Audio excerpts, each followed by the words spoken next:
మహాగణాధిపతయే నమః. ఓం గురుభ్యో నమః. ఓం శ్రీమాత్రే నమః.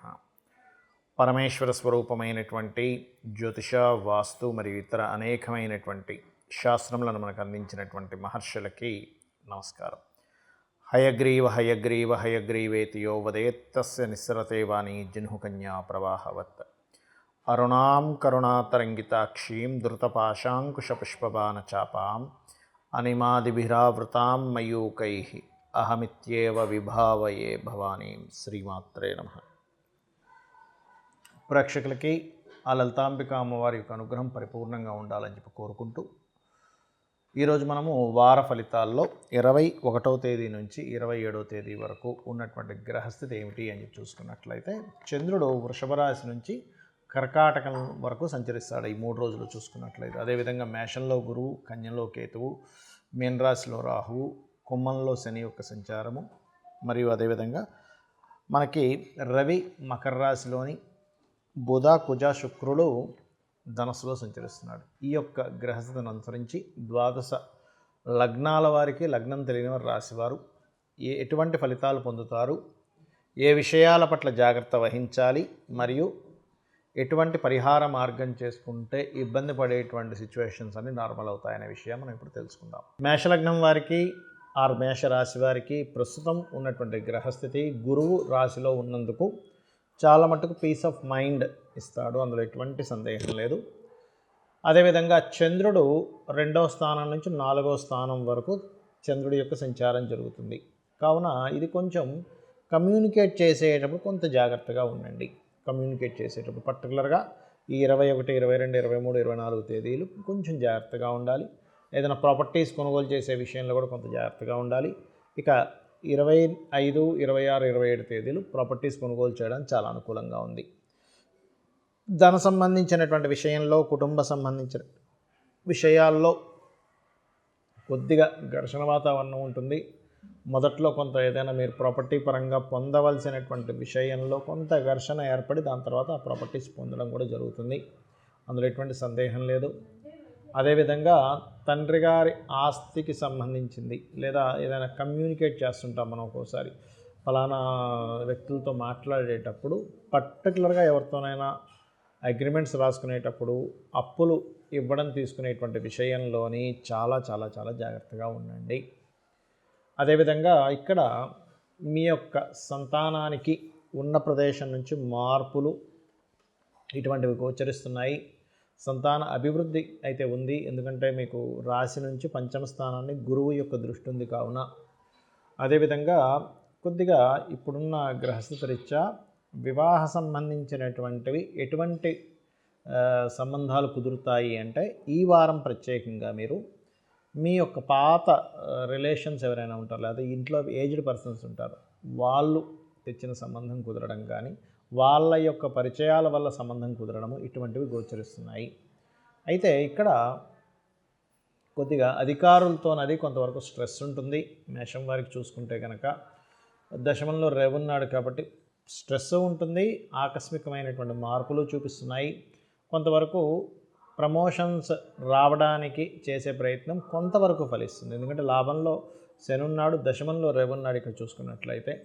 అయితే మీరు ఈ యొక్క ఉద్యోగ సంబంధించినటువంటి ప్రయత్నాలు ఏవైతే ఉంటాయో, 12వ స్థానంలో రాహు యొక్క సంచారం జరుగుతుంది కాబట్టి స్వదేశంలో కాకుండా విదేశాలకు వెళ్ళి చేసే ప్రయత్నాలు, ఉద్యోగ ప్రయత్నాలు ఏవైతే ఉంటాయో ఆ యొక్క ప్రయత్నాలు ఖచ్చితంగా సఫలీకృతం అయ్యేటువంటి యోగం ప్రస్తుతం మీకు నడుస్తుంది.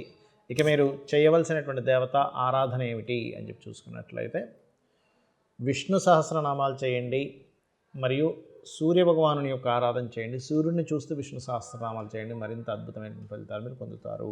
జాతక చక్రం తెలియని వాళ్ళు, అసలు జాతకం తెలియదండి, నాకు గ్రహస్థితి తెలియదు, ఏమీ తెలియదు, డేట్ ఆఫ్ బర్త్ తెలియదు, మాకేదైనా ఒక ప్రయత్నం చేస్తుంటే ఇప్పుడున్నటువంటి గోచార రీత్యా ఏ పరిహారం చేసుకుంటే ఏ ప్రయత్నం ఫలిస్తుంది ఇప్పుడున్న గోచార రీత్యా అని చెప్పి చూసుకున్నట్లయితే, ముఖ్యంగా ఎవరైనా సరే గవర్నమెంట్ రిలేటెడ్ సంబంధించినటువంటి పనులు కనుక చేస్తున్నారు, అది ముందు కదలట్లేదు, లేదా ప్రమోషన్స్ కోసం ట్రై చేస్తున్నాము కదలట్లేదు అనుకునేటువంటి వారు రవి శని గ్రహాల దగ్గర దీపారాధన చేసి దగ్గరలో ఉన్నటువంటి వెంకటేశ్వర స్వామి ఆలయం కానీ సూర్య ఆలయానికి కానీ వెళ్ళడం, లేదా గోవుకి బెల్లము గోధుమ రవ్వ తినిపించండి. మీకు గవర్నమెంట్ రిలేటెడ్ సంబంధించిన వర్కులు కావచ్చు, ఆరోగ్య సంబంధించిన పనులు కావచ్చు, అదేవిధంగా మీకంటే సుపీరియర్స్తో ఏదైనా మాట్లాడుకునేటువంటి విషయాలు కొంచెం సామరస్యంగా వెళ్ళడం కావచ్చు జరుగుతాయి.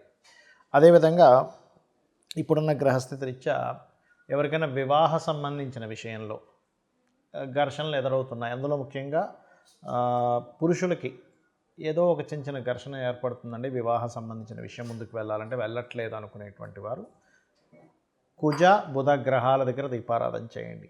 చేసి రాహుకేతు గ్రహాల దగ్గర కూడా చేస్తే ఇంకా మంచిది. లేదా రావి చెట్టు చుట్టూ ప్రదక్షిణం చేసి ఒక నీటిలో పసుపు కుంకుమ గంధం తీసుకొని ఆ నీటిలో వేసి ప్రదక్షిణం చేసిన తర్వాత ఆ నీటిని వాటి మీద వేయండి. ఖచ్చితంగా మీకు ఏదైతే వివాహ సంబంధించినటువంటిది శుక్రగ్రహం ఉందో ఆ శుక్రగ్రహ అనుగ్రహం కలుగుతుంది దీని ద్వారా. అదేవిధంగా ఉద్యోగాల్లో ఇబ్బంది పడుతున్నాము, ఉద్యోగం రావట్లేదు, మరి ఉద్యోగ ప్రయత్నాలు సక్సెస్ అవ్వాలంటే ఏం చేయాలి? మీకు డేట్ ఆఫ్ బర్త్ టైం ఏమీ తెలియదు, కానీ సక్సెస్ అవ్వాలంటే ఏం చేయాలి అంటే నవగ్రహాల్లో ముఖ్యంగా గుర్తుపెట్టుకోండి, శని భగవానుడు, రాహువు, రవి, అంటే రవి భగవానుడి యొక్క ప్రతిమలు ఉంటాయి మనకి నవగ్రహాల దగ్గర. వాటి దగ్గర నేతితో దీపాన్ని వెలిగించి మీరు లలితా సహస్రనామాల్లో ఒక 9 ప్రదక్షిణాలు చేసుకున్న తర్వాత అదే ఆలయంలో కూర్చొని లలితా సహస్రనామాల్లో ఓం శ్రీమాత శ్రీ మహారాజ్ని శ్రీమత్ సింహాసనేశ్వరి నమః అనేటువంటి చేసుకోండి.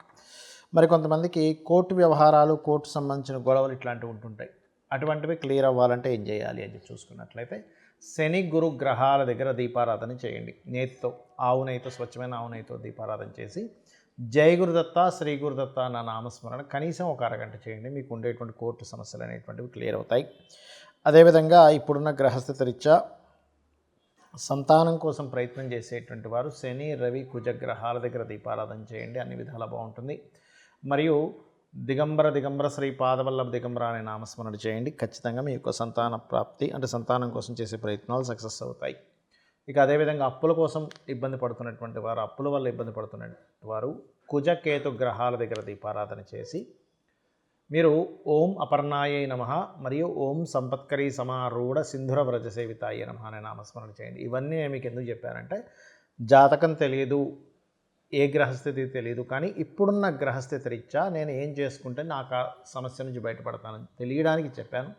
అయితే ఇప్పటి వరకు మనం దీనికంటే ముందు చెప్పుకున్నటువంటి గోచార ఫలితాలు ఏమున్నాయో వాటికంటే అతి ముఖ్యంగా మీరు చూసుకోవాల్సింది మీ జన్మజాతక ఫలితాలు.